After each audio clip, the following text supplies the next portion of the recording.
Dragi korisnici, dragi gledaoci, danas obeležavamo čak 200 godina, puna 2 veka od rođenja velikog Fjodora Mihajlovića Dostojevskog. Ovaj naš kratak video i ovaj kratki prilog nije dovoljan da se predstavi veliko stvaralaštvo Dostojevskog i značaj njegove ličnosti za rusku i za svetsku književnost. Ali pokušat ćemo da izvučemo neke citate, neke zanimljivosti iz njegovog života koji će moći da zainteresuju nove čitaoce, a stari da podsete na knjige koje...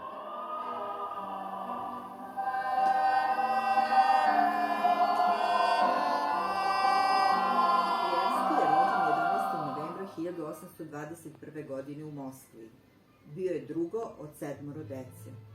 Zanimljivo je da je u 28. godini bio osuđen na smrt i da je pomilovanje stiglo u posljednji čas.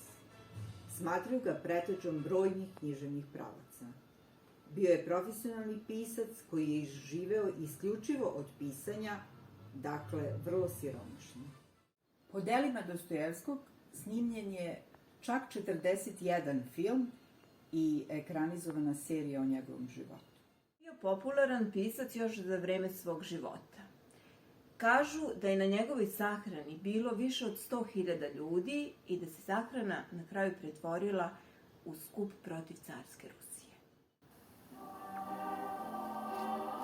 Kao godišnji radnik biblioteke mogu da kažem da se pored lektire u srednjoj školi koju deca čitaju, naši stari članovi biblioteke uvek vraćaju Dostojevskom.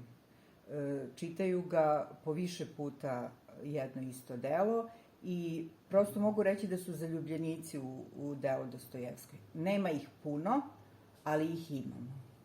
Za mene lično, Dostojevski je uvek asocijacija na nekoga koji je imao jako težak život, a veliko delo za sobom ostavio. Ja znam Dostojevskog kao proroka, kao apostola, kao mučenika, kao pesnika, kao filozofa. Mnogostranost njegovog genija poražava. Svečovečanski, širok i dubok, on pripada svima, ali svi pripadaju njemu. On je toliko čovek, toliko svečovek da je svima rod. Rod Srbima, rod Bugarima, rod Grcima, rod Nemcima, rod svim ljudima na svim kontinentima. U njemu ima svakoga od nas, te svaki može naći sebe u njemu. Svojom svečovečanskom saosetljivošću i ljubavlju, on je svima svoj. Otac Justin Popović.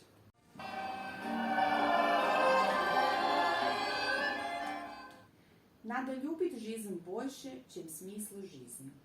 Život se mora voleti više nego smisao života.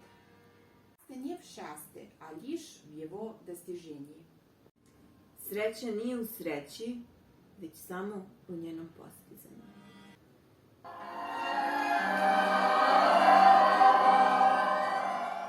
Душа исцеляется рядом с детьми. Duša se leči vremenom provedenim s decom. Свобода не в том, чтобы не сдерживать себя, а в том, чтобы владеть собой. Sloboda nije u tome da se ne obuzdavaš, već da vladaš sobom.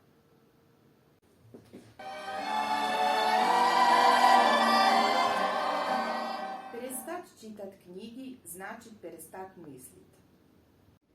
Prestati čitati knjige znači prestati razmišljati.